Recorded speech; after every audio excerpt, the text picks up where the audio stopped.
नमस्कार तथा सुप्रभात। उज्यालो रेडियो नेटवर्कसँगै उज्यालो अनलाइन र मोबाइल एप्लिकेशनबाट एकसाथ प्रसारण भइरहेको काया कैरनमा तपाईलाई साथी मदन पौड्यालसँगै मिलन तिमिल सिन्हाको स्वागत छ। आज 2079 साल पुष 23 गते शनिबार, माघ कृष्ण पक्षको प्रतिपदा तिथि सन् 2023 जनवरी 7 तारिक।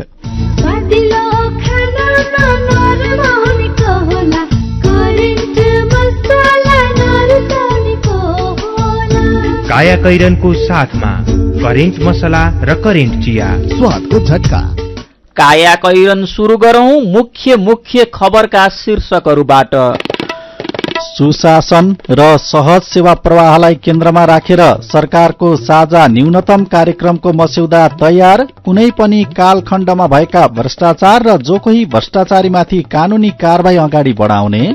40 वर्ष माथिका नागरिकको रक्तचाप, मृगौला र मधुमेह निशुल्क कार्यक्रम कागजमै सीमित। बजेट अभाव भएको भन्दै वडा स्तरीय स्वास्थ्य संस्थामा पुग्ने लक्षित व्यक्तिलाई मात्रै सेवा। त्रिभुवन विश्वविद्यालय भित्रका बेथिती र भद्रगोल उस्तै। पठन पाठन र परीक्षामा अनियमिततादेखि ट्रान्सक्रिप्ट लगायतका प्रमाणपत्र बनाउन झमेला। ट्रान्सक्रिप्ट सच्याउन आउँदा चाहिँ म ट्रान्सक्रिप्ट शाखामा गएँ। ट्रान्सक्रिप्ट शाखामा हाम्रो काम होइन, यो गोप्य शाखामा जानुपर्छ भन्यो। उहाँले तपाईँले प्रोसेसमा जानुपर्छ, 1 महिना जति लाग्छ भन्ने कुरा गर्नुभयो। भारतको उत्तर प्रदेशमा उच्च चिसो र शीतलहरबाट नागरिकमा हृदयघातको समस्या। एकै दिन 22 जनाको ज्यान गयो। न्यानोमा रहन र घरभित्रै बस्न सल्लाह। र आहारारा गोल्ड कपको उपाधिका लागि आज सङ्कटा र भुटानिज युथ खेल्दै। ए डिभिजन लिग फुटबलका लागि सबै 14 वटा क्लबले गरे नाम दर्ता। कृषि स्नातक बीएससी एजी तहको प्रवेश परीक्षाको आवेदन फारम भर्ने सम्बन्धी सूचना। शैक्षिक सत्र 2079-80 मा कृषि तथा वन विज्ञान विश्वविद्यालयको कृषि संकायमा सञ्चालन गरिने कृषि स्नातक बीएससी एजी तहमा नयाँ विद्यार्थी भर्नाको लागि लिइने प्रवेश परीक्षाको अनलाइन आवेदन फारम यही पुष 24 गते राति 12 बजेसम्म खुल्ला गरिएको छ। आवश्यक सम्पूर्ण जानकारी कृषि तथा वन विज्ञान विश्वविद्यालयको वेबसाइट www.afu.edu.np/admission मा हेर्न सकिनेछ। डीन कृषि संकाय। विदेशबाट आयामी गरेको पैसा सिधै तपाईको मोबाइलमा लिन मिल्छ। अहिलेको अवस्थामा बाहिर गएर पैसा निकाल्न त्यति सजिलो छैन। त्यसैले आफ्नो मोबाइल निकाल्नुहोस्, आइएमई पे डाउनलोड गर्नुहोस् अनि घर बसी बसी आफ्नो रकम प्राप्त गर्नुहोस्। विदेशबाट आइएमई गरेको रकम प्राप्त गर्न आफ्नो मोबाइल फोनमा आइएमई पे डाउनलोड गर्नुहोस्। अब आइएमई गरौँ, आइएमई पे मा प्राप्त गरौँ सजिलै। विगत 22 वर्षदेखि कृषि र भेटेरिनरी शिक्षाको अर्को नाम Himalayan college of agricultural sciences and technology, हिकास। दक्षिण एसियाकै सार्वजनिक निजी साझेदारीमा सञ्चालित पहिलो विशुद्ध कृषि तथा भेटेरिनरी कलेज। दक्ष तथा अनुभवी प्राध्यापकहरूद्वारा अध्यापन गराइने, हरेक वर्ष सर्वोत्कृष्ट नतिजा ल्याउन सफल, स्नातकोत्तर तह समेत अध्यापन हुने यस हिकास्ट कलेजमा बीएससी अनर्स एग्रिकल्चर र BVSc and AH veterinary doctor स्नातक तहमा केही कोटा खाली भएकोले इच्छुक विद्यार्थीले entrance.pufosd.edu.np मा लगइन गरी वा सिधै कलेजमा सम्पर्क राखी फारम भर्न सूचित गरिन्छ। फारम भर्ने अन्तिम मिति माघ 6 गते, नियमित दस्तुर र दोब्बर दस्तुर तिरेर माघ 9 गतेसम्म। सम्पर्क Himalayan college of agricultural sciences and technology, HICAST, Kirtipur, Kathmandu. Phone 01 590 61 89, mobile 98 43 49 92 61, 98 40 051 550। Website www.hicast.edu.np। सुरक्षित र समृद्ध होस् जिन्दगीको सेरोफेरो। भोलिको लागि सोच्नु पर्ने कर्तव्य हो तिम्रो मेरो। ढुक्क हुन भोलिलाई बिमा गरौँ है, नेशनल लाइफ इन्सुरेन्समा बिमा गरौँ है। विगत 35 वर्षदेखि सञ्चालनरत नेपालकै पहिलो अग्रणी जीवन बिमा company national life insurance company, Lazimpat, Kathmandu. काया कैरनमा अब खबरको सिलसिला। सत्ता साझेदार राजनीतिक दलहरूले भ्रष्टाचार नियन्त्रण, सुशासन र सहज सेवा प्रवाहलाई केन्द्रमा राखेर सरकारको साझा न्यूनतम कार्यक्रमको मस्यौदा तयार पारेका छन्।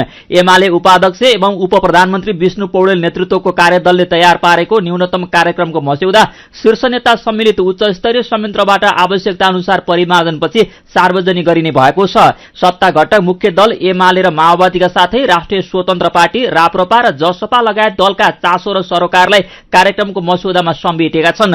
मस्यौदामा सुशासन, प्रभावकारी सेवा प्रवाह र समृद्धिको अभियानमा बाधक रहेका नीति, ऐन तथा संरचना फेर्ने, अति राजनीतिकरणका कारण अक्षम बनेका राज्यका संस्थालाई पुनर्संरचना गरी सक्षम र व्यावसायिक बनाउने र राज्यका निकायहरूबीच प्रभावकारी समन्वय गर्ने भनिएको छ।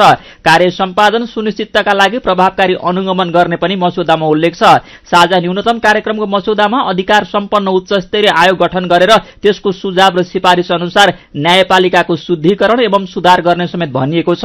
यस्तै आम नागरिकले सहज, सरितो र निष्पक्ष न्याय पाउने सुनिश्चित गर्ने उल्लेख छ। नागरिक प्रशासन र सुरक्षा निकायलाई सक्षम, व्यावसायिक र नागरिकप्रति उत्तरदायी बनाउन पनि विज्ञ सम्मिलित उच्चस्तरीय कार्यदल गठन गर्ने मस्यौदामा उल्लेख छ। नेपालको भौगोलिक एकीकरणको ऐतिहासिकतालाई स्मरण र सम्मान गर्दै पृथ्वी जयन्तीका दिन पुस 27 मा सार्वजनिक बिदा दिने पनि कार्यदलले तयार पारेको मस्यौदामा उल्लेख छ। मस्यौदामा अरू के छन् त? सुशासन, प्रभावकारी सेवा प्रवाह र समृद्धिको अभियानका बाधक रहेका नीति, ऐन तथा संरचना फेर्ने, अति राजनीतिकरणका कारण अक्षम बनेका राज्यका संस्थालाई पुनर्संरचना गर्ने, राज्यका निकायहरूबीच प्रभावकारी समन्वय गर्ने, कार्य सम्पादन सुनिश्चितताका लागि प्रभावकारी अनुगमन गर्ने, उच्चस्तरीय आयोग गठन गरी न्यायपालिकाको शुद्धिकरण एवं सुधार गर्ने, आम नागरिकले सहज, सरितो र निष्पक्ष न्याय पाउने सुनिश्चित गर्ने, नागरिक प्रशासन र सुरक्षा निकायलाई सक्षम, व्यावसायिक र नागरिकप्रति उत्तरदायी बनाउन उच्चस्तरीय कार्यदल गठन गर्ने, सार्वजनिक खरिद अनुगमन कार्यालय र राष्ट्रिय सतर्कता केन्द्रलाई परिणाममुखी र प्रभावकारी बनाउने, अख्तियार दुरूपयोग अनुसन्धान आयोग जस्ता नियामक निकायहरूलाई कानून, जनशक्ति र स्रोत साधनसहित अधिकार सम्पन्न बनाउने, कुनै पनि कालखण्डमा भएका भ्रष्टाचार र जो कोही भ्रष्टाचारीमाथि कानूनी कारबाही अगाडि बढाउने, सरकारले पूर्णता पाएको 1 महिनाभित्र नेपाली नागरिकका सन्तानले नागरिकता नपाउने अवस्था अन्त्य गर्ने, नेपालको भौगोलिक एकीकरणको ऐतिहासिकतालाई स्मरण र सम्मान गर्दै पृथ्वी जयन्तीका दिन पुस 27 मा सार्वजनिक बिदा दिने, निजी क्षेत्रको लगानी प्रवर्धनमा आवश्यकता अनुसार नीतिगत, संस्थागत तथा प्रक्रियागत सुधार गर्ने, राजस्व प्रशासनलाई थप चुस्त, दुरुस्त तथा करदाता मैत्री बनाउने, कार्यालय सञ्चालन खर्च कटौती गर्ने, शान्ति प्रक्रिया र संक्रमणकालीन न्याय सम्बन्धी बाँकी काम छिटै सम्पन्न गर्ने पनि सरकारको साझा न्यूनतम कार्यक्रममा उल्लेख छ। उपप्रधान तथा गृहमन्त्री रवि लामिछानेको नागरिकता सम्बन्धी विवाद र त्यसका आधारमा उहाँको सांसद पदको अयोग्यता सम्बन्धी मुद्दामा सर्वोच्च अदालतले आउँदो माघ 11 मा पूर्ण सुनवाई गर्ने भएको छ। कायम मुकायम प्रधान न्यायाधीश हरिकृष्ण कार्की, न्यायाधीशहरू ईश्वर प्रसाद खतिवड़ा, आनन्द मोहन भट्टराई, अनिल कुमार सिन्हा र प्रकाशमान सिंह राउत सम्मिलित संवैधानिक इजलासले लामिछानेलाई सांसद, मन्त्री र राष्ट्रिय स्वतन्त्र पार्टीको सभापतिका रूपमा कामकाज गर्न रोक लगाउन अन्तरिम आदेश पाऊ भन्ने निवेदनको मागलाई अस्वीकार गरेको छ। अन्तरिम आदेश नभएपछि लामिछानेले गृहमन्त्री र सांसदका रूपमा नियमित काम गर्न पाउनुहुनेछ। अधिवक्ता रविराज बसौला र युवराज पौडेलले गृहमन्त्री लामिछाने सांसदको उम्मेद्वार बन्न नै अयोग्य रहेको दावी गर्दै सर्वोच्च अदालतमा निवेदन दिनुभएको थियो। संवैधानिक इजलासले हिजो सुनवाई गर्दै यो निवेदनलाई अग्राधिकार दिएर टुंग्याउन आदेश दिएको हो। वरिष्ठ अधिवक्ता सुरेन्द्र भण्डारीले अमेरिकाको नागरिकता त्याग्ने प्रक्रिया शुरू गरेपछि नेपाली नागरिकता प्राप्त गर्ने योग्यता सिर्जना गरेको तर नागरिकता लिइसकेको नभएको र संसद बन्न अयोग्य छन् भन्नुभएको छ भने नेपाली नागरिकता त्याग गरेका व्यक्तिले पुनः नागरिकता प्राप्त गर्न चाहे मात्रै नियमावलीले तोकेको प्रक्रिया पूरा गर्नुपर्छ। लामिछानेले नागरिकता त्याग नगरेकाले उहाँ स्वतः नेपाली नागरिक हुनुहुन्छ भनेर वरिष्ठ अधिवक्ता सुशील पन्तले भन्नुभएको छ। मृगौला बिग्रिने र मधुमेह जस्ता दीर्घ रोग लाग्नबाट नागरिकलाई जोगाउन वर्षमा एकपटक 40 वर्षमाथिका सबै नागरिकको निशुल्क रगत र पिसा परीक्षण गर्ने सरकारको योजना 3 वर्षदेखि अलपत्र छ। आधारभूत स्वास्थ्य परीक्षण नाम दिएको यो योजनालाई सरकारले आर्थिक वर्ष 2077-78 देखि नै नीति तथा कार्यक्रममा समेट्दै आए पनि कार्यान्वयन भने गरेको छैन। चालू आर्थिक वर्षको नीति तथा कार्यक्रममा पनि यो योजना समेटिएको छ तर बजेट अभाव भएको भन्दै 6 महानगरपालिका र 11 उपमहानगरपालिकामा 2.5 लाखका दरले मात्र रकम छुट्याइएको छ, तर यी पालिकामा पनि कार्यक्रम भने सुरु हुन सकेको छैन। नीति तथा कार्यक्रममा 40 वर्षमाथिका सबै नागरिकको आधारभूत स्वास्थ्य परीक्षण गर्ने उल्लेख भए पनि इपिडेमियोलोजी तथा रोग नियन्त्रण महाशाखाले बजेट नै कम भएको भन्दै वडा स्तरीय स्वास्थ्य संस्थासम्म पुग्ने लक्षित व्यक्तिलाई मात्र सेवा दिने गरी कार्यक्रम थालेको छ। स्वास्थ्य मन्त्रालयको भागमा आवश्यकता भन्दा कम बजेट परेका कारण अहिले 17 पालिकालाई मात्रै कार्यक्रममा समेटिएको छ। महाशाखाका प्रवक्ता डाक्टर फणिन्द्र बरालले भन्नुभयो, 40 वर्षमाथिका नागरिकको रक्तचाप, मृगौला र मधुमेह निशुल्क परीक्षण कार्यक्रम कागजमै सीमित शीर्षकको यो खबर आजको नयाँ पत्रिका दैनिकले छापेको छ। कायाकैरनमा रिपोर्टसँगै खबरहरू बाँकी नै छन्, सुन्दै गर्नुहोला। कृषि, भेटेनरी र इन्जिनियरिङ संकायतर्फ स्नातक तह अध्ययनका लागि नयाँ भर्ना सम्बन्धी नेपाल पोलिटेक्निक इन्स्टिच्युट भरतपुर चितवनको सूचना। विगत 28 वर्षदेखि गुणस्तरीय प्राविधिक शिक्षा प्रदान गर्दै आइरहेको Nepal polytechnic institute NPI Bharatpur चितवनमा शैक्षिक वर्ष 2079 का लागि स्नातक तहमा कृषितर्फ बीएससी एजी र BVSc and AH veterinary doctor साथै इन्जिनियरिङतर्फ बीई सिभिल र बीई इलेक्ट्रिकल शैक्षिक कार्यक्रममा पुनः प्रवेश परीक्षा हुन गइरहेकाले इच्छुक विद्यार्थीहरूले entrance.pufost.edu.np मा लगन गरी वा सिधै कलेजमा सम्पर्क राखी फारम भर्न सूचित गरिन्छ। फारम भर्ने अन्तिम मिति माघ 6 गतेसम्म, प्रवेश परीक्षा माघ 14 गते। थप जानकारीका लागि Nepal polytechnic institute NPI Bharatpur Chitwan. Phone number 056-596-617, 421-261, mobile 98-550-60-768, 98-550-60-769।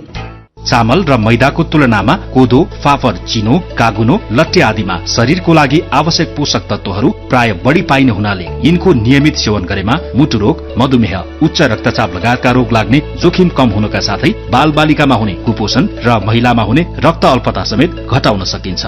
तसर्थ खाने बानीमा परिवर्तन गरौं, दैनिक भोजनमा यस्ता बालिका परिकारहरूलाई समावेश गरी निरोगी बनाऊ। बाली विकास तथा कृषि जैविक विविधता संरक्षण केन्द्र श्रीबहल ललितपुर। स्नातक तहमा छात्रवृत्ति सम्बन्धी विश्वविद्यालय अनुदान आयोगको सूचना। सरकारी तथा सामुदायिक विद्यालयबाट 2079 सालमा नियमित विद्यार्थीका रूपमा कक्षा 12 अध्ययन पूरा गरी हाल स्नातक तह प्रथम वर्ष वा पहिलो सेमेस्टरमा अध्ययनरत विद्यार्थीहरूबाट छात्रवृत्ति आवेदन माग गरिएको छ। विद्यार्थीहरूले आयोगको वेबसाइट www.ugcnepal.edu.np को गृह पृष्ठमा रहेको विपन्न लक्षित छात्रवृत्ति भन्ने लिंक मार्फत मिति 2079 पौष 30 गते भित्र आवेदन गर्नुहुन सम्बन्धित सबैलाई सूचित गरिन्छ। विद्यार्थीहरूले आफ्नो राष्ट्रिय परीक्षा बोर्ड एनईबी रजिस्ट्रेशन नम्बरलाई अनलाइन युजर आईडी का रूपमा प्रयोग गर्नुपर्नेछ। कक्षा 12 सञ्चालित सम्बन्धित विद्यालयहरूले आफ्नो एनईबी कोड एवं पालिकाहरूले आयोगबाट प्राप्त कोड मार्फत पद्धतिमा प्रवेश गरी तोकिएको अवधिभित्र विद्यार्थीहरूको आवेदन रुजु गर्नुहुन यसै सूचनाद्वारा जानकारी गराइन्छ। विस्तृत जानकारीका लागि मिति 2079 पौष 1 गतेको गोरखापत्रमा समेत हेर्न सकिनेछ। विश्वविद्यालय अनुदान आयोग, सानो ठिमी, भक्तपुर। खुशी कसरी खुशी हुन्छ जब बने छैन कोही, आफ्नो भन्दैमा आफ्नो हुन सम्पर्कमा बस्या खै। सम्पर्कका लागि बलियो आधार नेपाल टेलिकम हो राष्ट्रकै सञ्चार। सम्पर्कको आधार राष्ट्रको सञ्चार, नेपाल टेलिकम राष्ट्रको सञ्चार। नेपाल टेलिकम राष्ट्रको सञ्चार। थोरै बचत धेरै कायदा, बीमाका छन् फाइदै फाइदा। सरकारी स्वामित्व र बीमाको क्षेत्रमा विश्वसनीय नाम राष्ट्रिय बीमा संस्थान। जीवन बीमाका लागि आजै राष्ट्रिय बीमा संस्थान रामशाहपथ काठमाडौँ वा नजिकैको शाखामा सम्पर्क गरौं। नेपाल बैंकको डबल धमाका सबलाई हुन्छ फाइदा। पाइन्छ 2 गुणा प्रतिफल मात्र 5 वर्ष 9 महिना 29 दिन। नेपाल बैंक डबल धमाका मुद्दती खाता हुन्छ सावा रकम दोब्बर 5 वर्ष 9 महिना 29 दिनमा। साथै नेपाल बैंक डबल धमाका रेमिट्यान्स मुद्दती खाता पाइन्छ सावाको 2 गुणा रकम 5 वर्ष 5 महिनामा। समय सँगै अघि बढ्दै नेपाल बैंक लिमिटेड, नेपालको पहिलो बैंक। उज्यालो रेडियो नेटवर्कसँगै उज्यालो अनलाइन र मोबाइल एप्लिकेशनमा प्रसारण भइरहेको काया कैरनमा तपाईंलाई फेरि स्वागत छ। यतिन्जेल हामीले सुशासन र सहज सेवा प्रवाहलाई केन्द्रमा राखेर सरकारको साझा न्यूनतम कार्यक्रमको मस्यौदा तयार, गृहमन्त्रीको मुद्दालाई सर्वोच्चको अग्राधिकार, कामकाजमा रोक लगाउने गरी अन्तरिम आदेश दिन अस्वीकार, 40 वर्ष माथिका नागरिकको रक्तचाप, मृगौला र मधुमेह निशुल्क कार्यक्रम कागजमै सीमित लगायतका खबर प्रस्तुत गर्यौं। अब बाँकी खबर। तत्कालीन अर्थमन्त्री जनार्दन शर्माको संरक्षणमा शंकास्पद रकम ओसार पसार गरेका अछामका पृथ्वी शाहमाथि कानूनी कारबाही बल्ल अगाडि बढेको छ। प्रहरीको केन्द्रीय अनुसन्धान ब्यूरो सीआईबीले हिजो साहसहित 6 जनालाई पक्राउ गरी अनुसन्धान शुरू गरेको हो। ब्यूरोले सार्वजनिक गरेको विवरण अनुसार शाहले साथीभाइ, आफ्नो र परिवारका नाममा विभिन्न कम्पनी खड़ा गरी झण्डै 65 करोड़ रूपैयाँ बराबरको शंकास्पद रकम ओसार पसार गरेको देखिएको छ। शाहले 46,46,737 अमेरिकी डलर, अहिलेको विनिमय दर अनुसार 61 करोड़ 33,79,284 रूपैयाँ, त्यसैगरी 12,825 पाउण्ड स्टर्लिङ डलर, अहिलेको विनिमय दर अनुसार 20,43,535 रूपैयाँ र 3 करोड़ 22,28,680 रूपैयाँ शंकास्पद कारोबार गरेको पुष्टि भएको छ।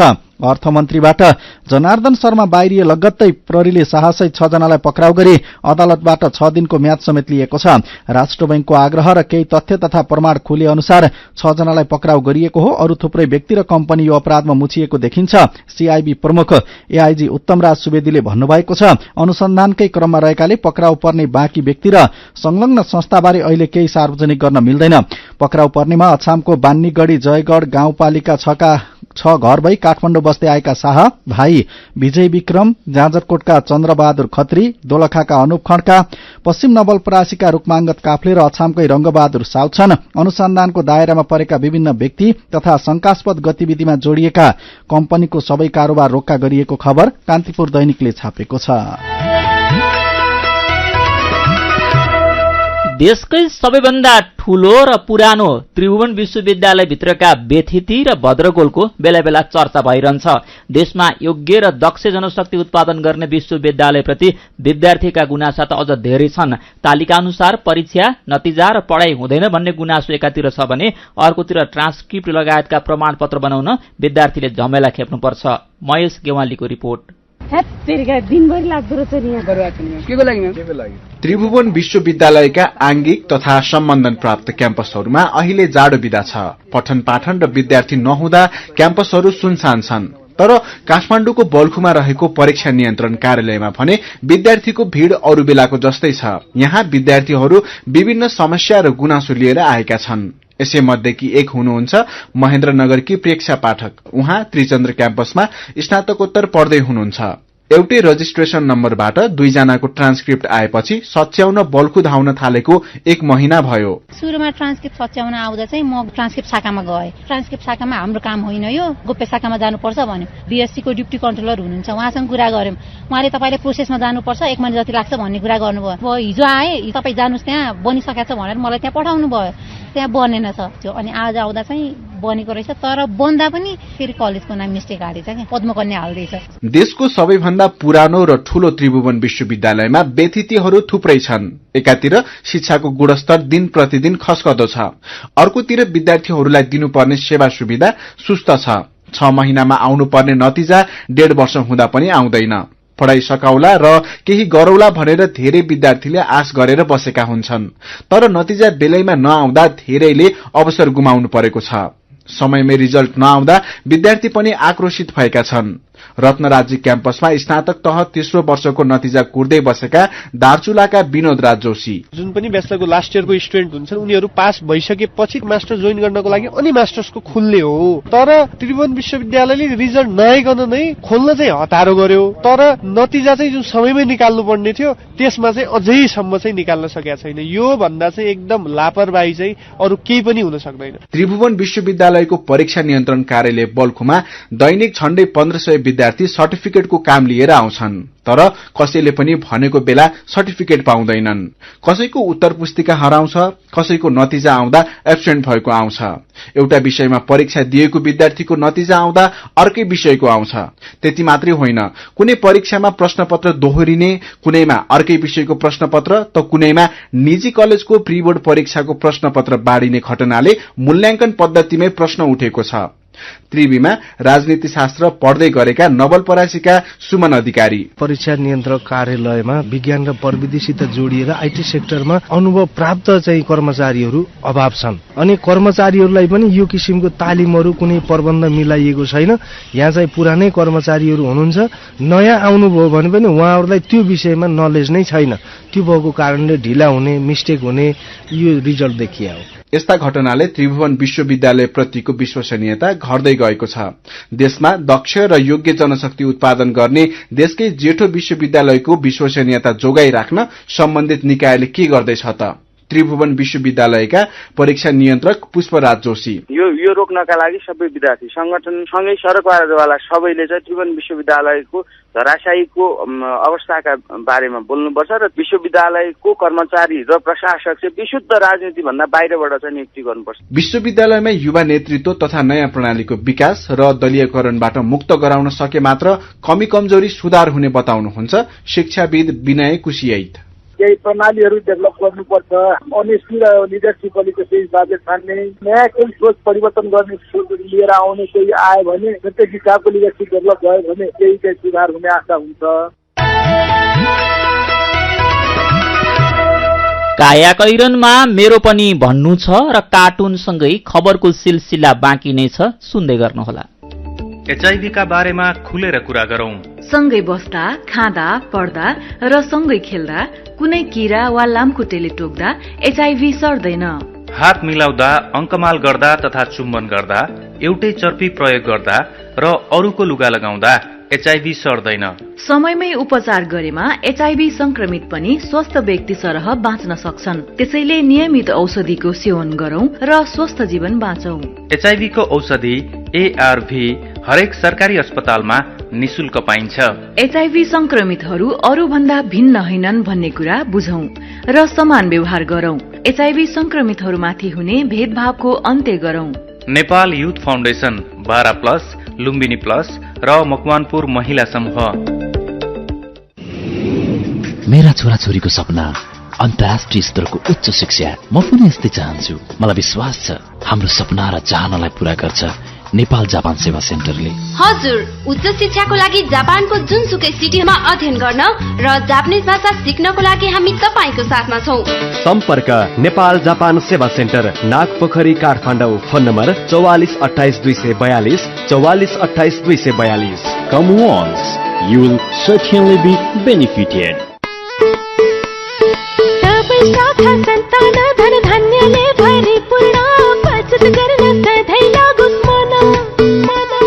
ग्लोबल आईएमई धनवृष्टि मुद्दती योजना, न त जादु न हो सपना, हुन्छ 2 वर्षमा 3 गुणा।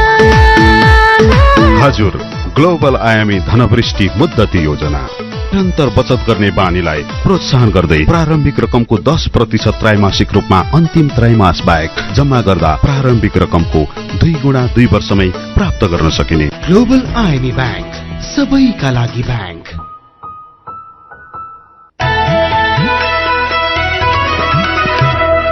उज्यालो रेडियो नेटवर्क मार्फत देशभरिका विभिन्न एफएम स्टेशन तथा उज्यालो अनलाइन र मोबाइल एप्लिकेशनमा प्रसारण भइरहेको काया कैरनमा तपाईलाई फेरि स्वागत छ। अब बाँकी खबर। विद्यालय जाँदा झोलाभरि कापी किताब बोक्नु नौलो होइन, तर प्युठानको एउटा विद्यालयका छात्र छात्रा दिनौ जसो कापी कलमसँगै दाउरा बोक्छन्। प्युठान नगरपालिका 8 बाटुलीको जनविकास आधारभूत विद्यालयमा पढ्ने बालबालिकालाई किताब जत्तिकै दाउरा अनिवार्य छ। प्राथमिक तहका विद्यार्थी दाउरा बोकेर कक्षामा पुग्छन्। म्याडमले स्कूल आउँदा एक-एकवटा दाउरा ल्याउन भन्नुभएको छ। कक्षा 6 मा पढ्ने विक्रम नेपालीले भन्नुभयो, नलगे हाजिर काटिन्छ भन्नुहुन्छ। विद्यालयमा दिवा खाजा शुरू भएदेखि कक्षा 1 देखि 6 सम्मका विद्यार्थीलाई दाउरा अनिवार्य गरिएको हो। खाजा पकाउन दाउरा चाहिन्छ। स्कूलले आफै दाउरा व्यवस्था गरेको छैन। शिक्षकले विद्यार्थीलाई दाउरा घरबाट ल्याउनु नत्र खाजा पाक्दैन भनेका छन्। हाजिरी काटिने र भोकै परिने चिन्ताले झोलामा दिनहुँ दाउरा बोक्ने गरेको विद्यार्थीहरू बताउँछन्। विद्यालयले गएको कार्तिकदेखि विद्यार्थीलाई घरबाट दाउरा ल्याउन भनेको प्रधानाध्यापक तुलसा आचार्यले बताउनु भएको छ। विद्यार्थी दाउरा बोकेर विद्यालय जाँदै गरेको तस्बिर सहितको खबर कान्तिपुर दैनिकले छापेको छ। मेरो पनि भन्नु छ। आर्थिक नीति र कूटनीति नजान्नेलाई सरकारले राजदूत बनाउने गरेको परराष्ट्रविद मधुरमण आचार्यको भनाइरहेको खबर उज्यालो अनलाइनमा पढेर रेशम बहादुर साहब व्यङ्ग्य गर्दै लेख्नुहुन्छ। नेताको परिवारको हुनु पहिलो योग्यता, आफ्नो गुटको वफादार हुनु दोस्रो योग्यता र पैसाको खेल खेल्न सक्नु तेस्रो योग्यता भएका बाहेक अरू सबै अयोग्य नै हुन्छन् हाम्रो नेपालमा। नेकपा एकीकृत समाजवादीका अध्यक्ष माधव कुमार नेपालले धेरै विश्लेषण गरेर मात्रै सरकारलाई विश्वासको मत दिने बारेमा निर्णय लिनुपर्ने अवस्था रहेको धारणा व्यक्त भएको खबरमा पवी गौतमको प्रतिक्रिया छ। कति ढिलो हो निर्णयमा पुग्न पनि। आफूमाथि आफैले विश्वास गर्न छाडिसके नेताहरूले अनि अरूले कसरी विश्वास गर्नु? सर्वोच्च अदालतले उपप्रधान एवं गृहमन्त्री रवि लामिछानेको नागरिकताका विषयमा परेको रिटमा अन्तरिम आदेश नदिएको खबरमा दीपक गेवाली लेख्नुहुन्छ। गृहमन्त्रीको विपक्षमा निर्णय गर्ने आँट हमेसी आउँदैन। अनि यही खबरमा परशुराम भण्डारी र बोधनाथ पौडेलले नेपालमै केही गर्छु भनेर अघि बढेको मान्छेलाई किन दुःख दिनु भनेर लेख्नु भएको छ। विचारका लागि तपाईंलाई धन्यवाद। मेरो पनि भन्नु छ।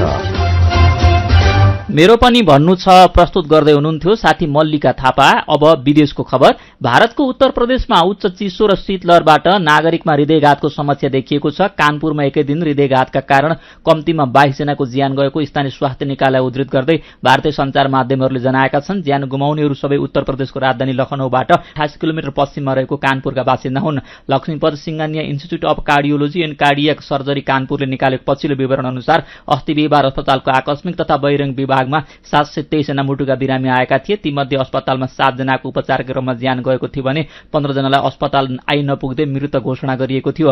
अस्पतालका डाक्टरहरूले कानपुरमा फैलिएको शीतलहरका कारण अचानक रक्तचापमा वृद्धि भएको र त्यसले हृदयघात निम्त्याएको बताएका छन्। स्वास्थ्य विज्ञहरूले सबैलाई न्यानोमा रहन र घरभित्रै बस्न सल्लाह दिएका छन्। अब खेल खबर। 22औं संस्करणको आहारा पोखरा गोल्ड कपको उपाधिका लागि आज संकटा क्लब र अमेरिकाको भुटानिज युथ स्पोर्ट्स खेल्दैछन्। खेल पोखरा रंगशालामा दिउँसो 2 बजेपछि शुरू हुनेछ। संकटा क्लब त्रिभुवन आर्मी र साबिक विजेता एपीएफलाई हराउँदै तथा भुटानिज युथ मनाङ मर्स्याङदी र चर्च बॉयजलाई हराउँदै फाइनलमा पुगेको हो। प्रतियोगिताको विजेताले 12 लाख र दोस्रो हुने टोलीले 6 लाख रुपैयाँ पुरस्कार प्राप्त गर्नेछ। खेलकै अर्को खबरमा शहीद स्मारक ए डिभिजन लीग फुटबल प्रतियोगिताका लागि सबै 14वटा क्लबले नाम दर्ता गराएका छन्। अखिल नेपाल फुटबल संघ एन्फाले क्लब दर्ताका लागि हिजोसम्मको समय तोकेको थियो। हिजो मनाङ मर्स्याङदी खुमलटार युथ र सातदो युथ क्लबले नाम दर्ता गरे। यसअघि बिहिबारसम्म 11वटा क्लबले नाम दर्ता गरेका थिए। एन्फाले दर्ता भएका सबै क्लबले तयारी खर्चको पहिलो किस्ता बापत 15 लाख रुपैयाँ लिएको समेत जनाएको छ। शीर्ष डिभिजनको लीग आउँदो फागुन 19 गतेदेखि शुरू हुनेछ। कायाकैरनमा अब केही खबर संक्षेपमा। स्थानीय सरकारहरूले खेतबारीलाई गैर कृषि क्षेत्र घोषणा गर्दा कृषियोग्य जमिन बाँकी नरहने जोखिम बढेको छ। खेतबारीमा कंक्रिट बढाउन पालिकाहरूबीच प्रतिस्पर्धा चलेको खबर आजको कान्तिपुरले छापेको छ। पहाड़का बीचमा उत्तरतिर लमतन्न फराकिलो फाँट, काला ढुङ्गाका छानाहरू भएका परम्परागत शैलीका गुजुमुज्ज घर, ढुङ्गाका छपनीहरूको ससाना गोरेटो अनि गुरुङ र घलेहरूको परम्परागत संस्कृतिको झल्को, गोरखाको बारपाक भन्ने बित्तिकै धेरैको सम्झनामा यस्तै चित्र आउँथ्यो। 2072 वैशाख 12 को भूकम्पको एपिसेन्टर बारपाकको त्यस्तो चित्र अब सम्झनामा मात्रै छ। बारपाकले घर निर्माणमा मौलिकता गुमाएको चिन्ता घुम्न आउनेहरूले गरे पनि स्थानीय बासिन्दाको तर्क बेग्लै छ। पुरानै स्वरूपका घर बनाउँदाको जोखिम भोगेकाले पनि स्थानीय बासिन्दा पिल्लर सिस्टमको घरतर्फ आकर्षित भएका छन्। बौरिएको बारपाक शीर्षकको खबर कान्तिपुर दैनिकले छापेको छ। कायाकैरनमा अब पालो उखानको। काग कराउँदैछ पिना सुक्दैछ। उखानसँगै हामी काया कैरनको अन्त्यमा आइपुगेका छौं। आजका मुख्य खबर फेरि एकपटक। सुशासन र सहज सेवा प्रवाहलाई केन्द्रमा राखेर सरकारको साझा न्यूनतम कार्यक्रमको मस्यौदा तयार, कुनै पनि कालखण्डमा भएका भ्रष्टाचार र जो कोही भ्रष्टाचारीमाथि कानूनी कारबाही अगाडि बढाउने, 40 वर्ष माथिका नागरिकको रक्तचाप, मृगौला र मधुमेह निशुल्क कार्यक्रम कागजमै सीमित, बजेट अभाव भएको भन्दै वडा स्तरीय स्वास्थ्य संस्थामा पुग्ने लक्षित व्यक्तिलाई मात्रै सेवा, त्रिभुवन विश्वविद्यालय भित्रका बेथिती र भद्रगोल उस्तै, पठन पाठन र परीक्षामा अनियमिततादेखि ट्रान्सक्रिप्ट लगायतका प्रमाणपत्र बनाउन झमेला, भारतको उत्तर प्रदेशमा उच्च चिसो र शीत लहरबाट नागरिकमा हृदयघातको समस्या, एकै दिन 22 जनाको ज्यान गयो, न्यानोमा रहन र घरभित्रै बस्न सल्लाह, र आहारा गोल्ड कपको उपाधिका लागि आज संकटा र भुटानिज युथ खेल्दै ए डिभिजन लीग फुटबलका लागि सबै 14 वटा क्लबले गरे नाम दर्ता। र अन्त्यमा आजको कार्टुन। आज हामीले रवि मिश्रले बनाउनु भएको कार्टुन लिएका छौं। केही दिनदेखि सामाजिक सञ्जालमा पालिका सरकारले बनाएका थरी अनुहार भएका बाघका मूर्ति भाइरल भइरहेको छ र यही विषयसँग कार्टुन सम्बन्धित छ। यहाँ एउटा सडकको चोकमा मुसाको मूर्ति छ। त्यहाँ हेर्न पुगेका मान्छेले कस्तो मुसो रहेछ भनेपछि मुसोको मूर्ति एक्कासी कराउँदैछ, के रे कसलाई मुसो भनेको? बाघ हुँ बाघ, स्थानीय सरकारले बनाएको। आजको काया कैरन सकिएको छ। उज्यालो मोबाइल र अनलाइनमा प्रसारण भइरहेका रेडियो र अनलाइनका सामग्री भाइबरमा पनि उपलब्ध छन्। काया कैरनबाट प्राविधिक साथी प्रवीण श्रेष्ठसँगै हामी पनि बिदा माग्छौं। घर बाहिर निस्कँदा मास्क लगाउन नबिर्सौं। नमस्कार।